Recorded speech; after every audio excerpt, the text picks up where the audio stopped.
recorded. The documents which will be discussed here today are available on the event calendar on our website, which is wmc.wa.gov.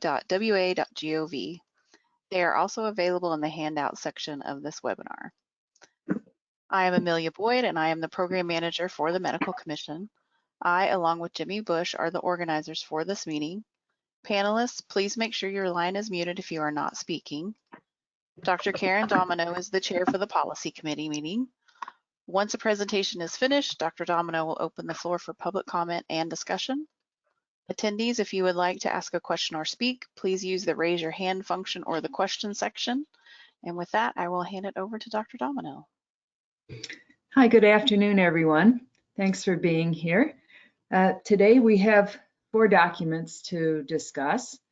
And the first document is the proposed policy of informed consent. This one we had seen last time, and I think it looks excellent, and it went back for other additional comments in that, and it's being brought back to us. Mike, do you have anything you want to mention about it?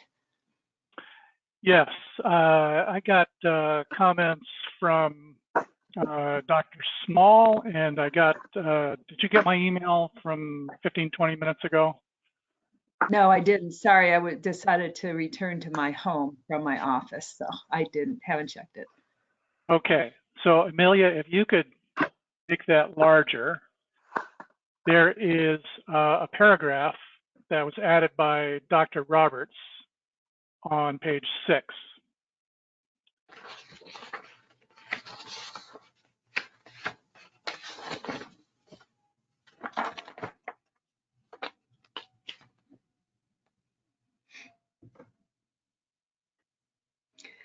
I don't know if it can be any bigger. I have a very small screen, so it looks really small, but yeah, thank you. And I don't know, do you want to read the paragraph? Mike, maybe you could do that for those who can't see it. Sure. So this is under a section called Special Considerations for Surgery or Invasive Procedures. And the addition is as follows. Unexpected operative findings may be encountered during a procedure or surgery that require additional procedures for which there is no consent. If these findings are significant and the patient is under anesthesia, an attempt should be made to obtain consent from appropriate family members. If that is either not appropriate or not possible, surgical judgment justifying the necessity of the additional procedures for which there's no consent must be clearly documented.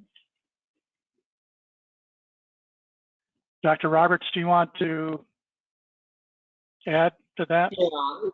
Yeah, this is when you find something at surgery, you really need to do something about it. It is not appropriate to close, wake the patient up, come back and do it again at another day or later on. There are times where you find stuff that you need to deal with. And ideally, you would go out and talk to the family and get consent. That may not be appropriate. They may not want family to know what's going on or whatever. Under those conditions in which it's not appropriate, you need to clearly document why you did what you did and why it was necessary.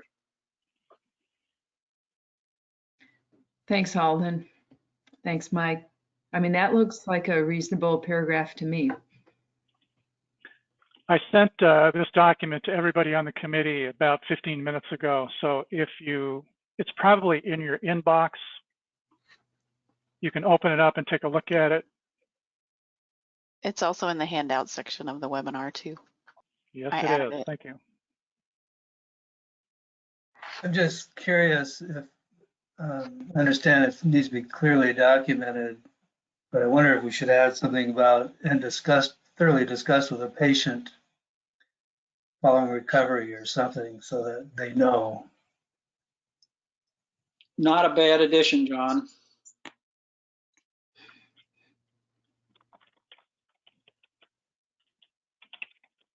I'm not exactly sure how to word that, Mike, except to say when the patient is awake and able to understand, the additional procedures and rationale should be discussed in detail with the patient.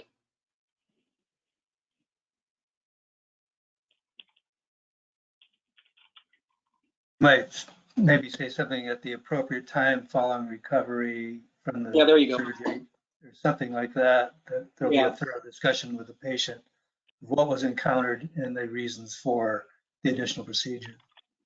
Yeah, perfect, John. Can you say that one more time, please? No. I don't know what I said. I know it sounded good though. At the appropriate time following the procedure, the findings and additional procedure. Following recovery from the procedure. At the appropriate time following recovery from procedure, the additional procedures and the reason for doing them needs to be discussed with the patient. That didn't sound nearly as good as John's did. Well, just playing this out, where is the appropriate time? Are we considering that in the recovery room or a follow-up appointment? I'd leave it to the physician. Generally, people don't remember anything from recovery. That was my concern about Several hours. That's why. No, but they may be in, I just would say at the appropriate time. It needs to be discussed with the patient. And I think I'd be careful about trying to define, as Karen says, when the appropriate time is. The thing is, I don't think it's not okay to not talk to the patient. John's addition is important. In that case, I would suggest perhaps saying at the earliest appropriate time. That's reasonable. Yeah, I don't know. Appropriate seems fine to me. Appropriate. Appropriate seems appropriate. You're right.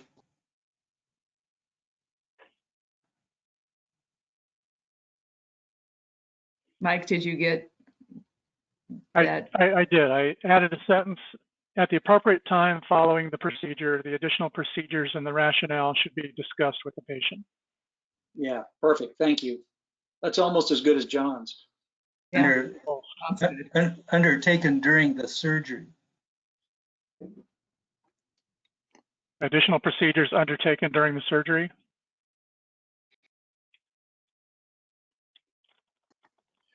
I think additional procedures performed would work. I think read what you said again, Mike. At the appropriate time following the procedure, the additional procedures and the rationale should be discussed with the patient. Now you could say the additional procedures performed in the rationale to get to John's point. Okay.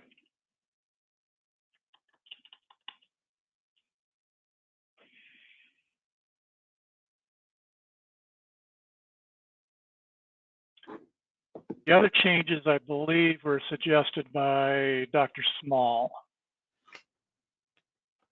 Any comments about those? They seem fine to me.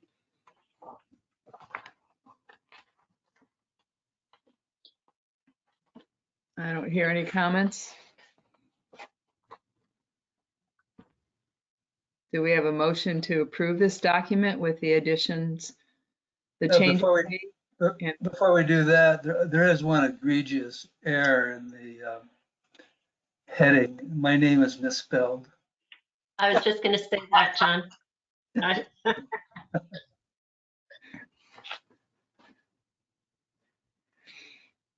I would move to approve the document with the changes. Second. Right.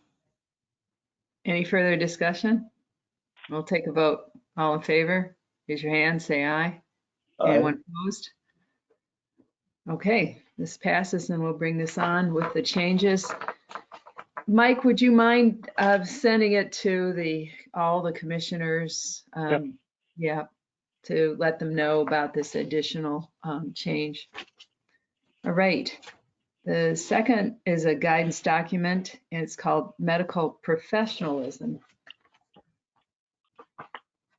And this one we saw this before, I think it had some additional changes. Mike, can you give us the history of this document? Is this a revision, 5-year revision or 4-year revision? Yes, it's a 4-year review. You took a look at it last time, and there was discussion about this, and you decided that to give the commission members more time to take a look at it and submit edits to me. Dr. Small was the only one who submitted edits, I believe, and his edits are on page free. And is it true that our state law prohibits romantic or sexual relationships with former patients if it, well, of course, if it uses or exploits the trust? I mean, is that a law? Yeah, that's the commission rule. It's our rule, but is that a law? I mean, I don't know, you know, as a non-lawyer, a rule seems different than a law. A law is something that, to me, the Congress in the state agrees upon and the governor signs. Is that not the case? Whereas a rule is something we make as a smaller group. Yeah, a rule is a law. It's enforceable. Statutes passed by state legislatures or by Congress are just part of the law. Law also includes rules and executive orders and case law. So it's accurate to say state law, but if you want to, we can change that to commission rule if you want to be more clear in the document. It sounds more forceful as state law. It sounds more forceful as state law, but then I didn't know whether it's Washington state or another state either. So I'm happy to leave it whatever. I just was surprised that it was actually a state law as opposed to a commission rule. But if they're all laws, then But a law sounds like something you can be criminally charged with and go to prison for, as opposed to a accepted rule. Well, if it can be interpreted in different ways, then maybe we shouldn't say state law. You can say practitioners are prohibited from the rest Yeah, I of the think sentence. that's better to say it that way. Okay. I guess I would point out that all day today, you all have considered cases where people have technically violated state law with your case reviews. So it's not all just locking people away. If they violate the UDA, they have violated state law. And with respect to the rules versus the law piece, rules interpret the existing law. So I mean, we are bound by what they do. So to Mike's point, it is a law. It is interpreting what exists in statute, and it is enforceable in that way. So if anything, I would suggest keeping this or saying Washington state law to make it specific. Well, I don't think you need to put Washington because California law wouldn't apply. So, and we would have no jurisdiction over California law. And Warren Howell would be upset if we added extra words.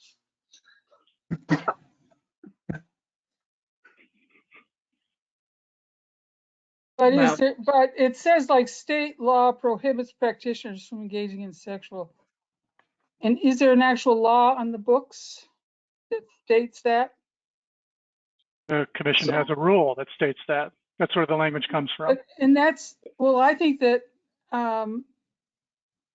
practitioners are prohibited from is strong enough without saying there is some law somewhere. Well, to Mike's point, you're correct. You may be correct, Claire. I'm not disagreeing with you. But to Mike's point, our rules are state law. Yeah, I just don't think it's common knowledge. I certainly wasn't. I mean, to me, a rule is different than a law, so I'm being educated. There's certain And practitioners that prohibition is different too.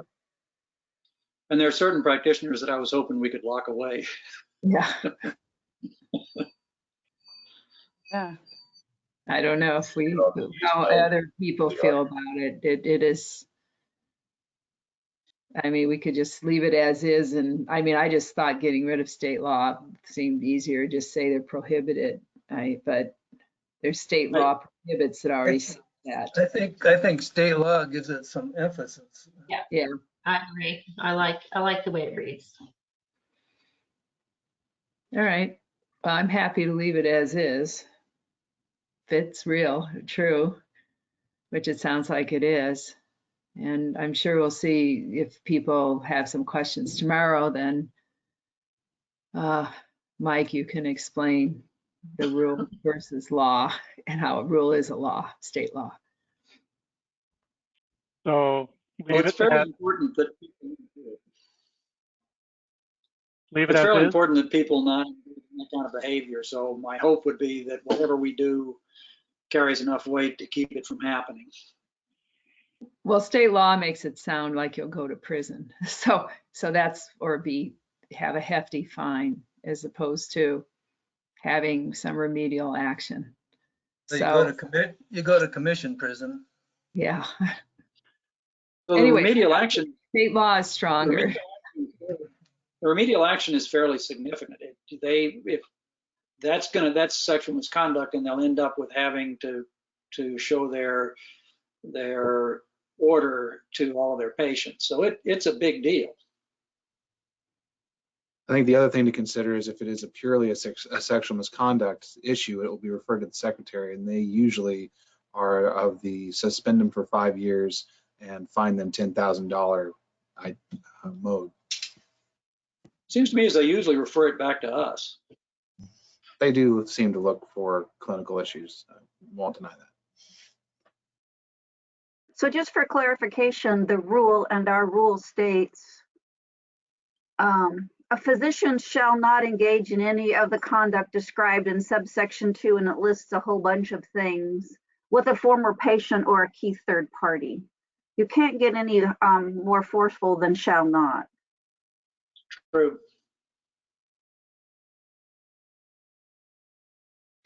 Okay. So do we have a motion to leave this as is then? I make a motion to leave it as is. Yeah. Anyone else? Second. On? Yeah. Anyone have any further discussion? I'm happy to go along with it. And I think there may be a little, since Claire and I both didn't understand, you may have, kind of explaining that up front tomorrow, Mike, may be helpful to the commission. Okay. Would a footnote help? There's a footnote. Perfect. The footnote cites to the rule. Yeah. And for additional guidance, see the guidance document. Yeah, there is the footnote there. Yeah. Yeah, Dr. Domino, I won't be attending the business meeting tomorrow. I'm taking off, so you will have 5 or 6 other attorneys and Heather Carter who can help you. Okay. Help explain this. Okay, that sounds great. I'll mention it, but I think it comes with more weight from an attorney who knows laws and rules better than a doctor. Heather, will you talk about it? Over here, people really don't believe me when I tell them executive orders are law, but it's another matter. Yeah, I'll be there. Great, thanks. I'll call on you to explain that before we have a lot of discussion on it, because I think it just is a little unclear to a lot of us. So yeah, or Karen and I are a little slow on the uptake here. We don't know. yeah, right. So all in favor of passing it with the language that's there, raise your hand or say aye. Aye. Anyone opposed? Okay, great. All righty, the next document is the Practitioner Health. This went back to a work group, did it, Mike? I mean, it was a very interesting document and good to get people to think about their process as they age. Was there a work group, or did you just take comments from individuals? I don't think there was a work group this time around because this is an existing policy.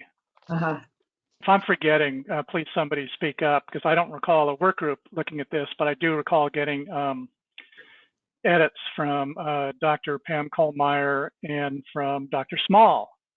And I'm going to miss Dr. Small. I think this is his last meeting, but he's always really good about providing good, solid feedback on every document. So, Dr. Small said today that his last meeting would be July. okay. And there was no work group. Be sure to thank him tomorrow for his work on these documents. Yes, I will. This was the primary author 4 or 5 years ago was Micah.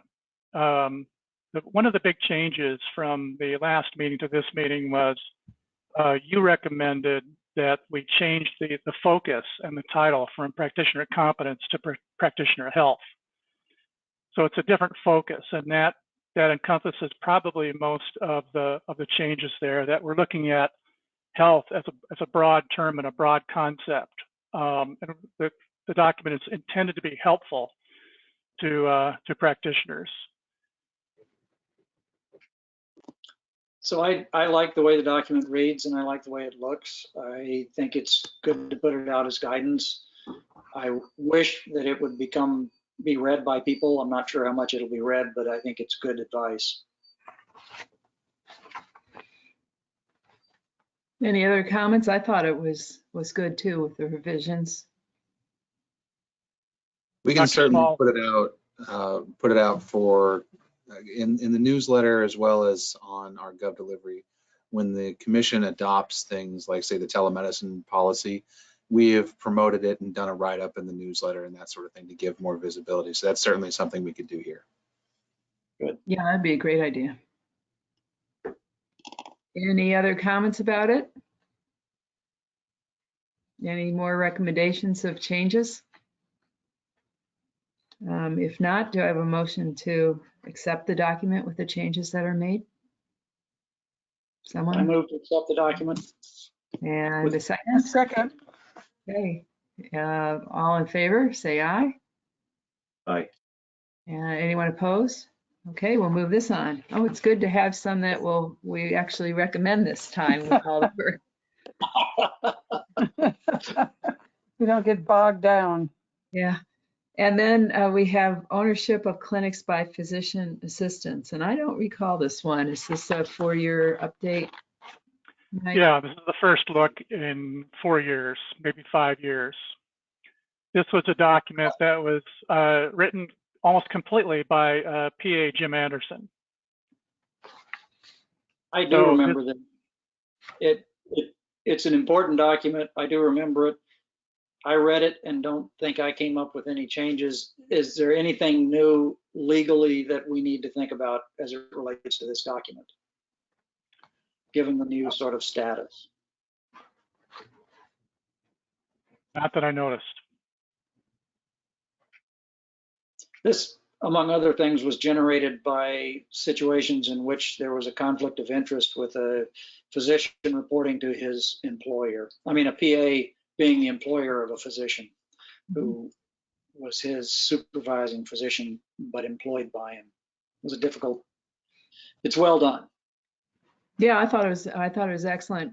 Mike, are these things in blue under guidelines with chapter 18.71 ARCW, all those things? Those are all things that you added, or were those in the original document?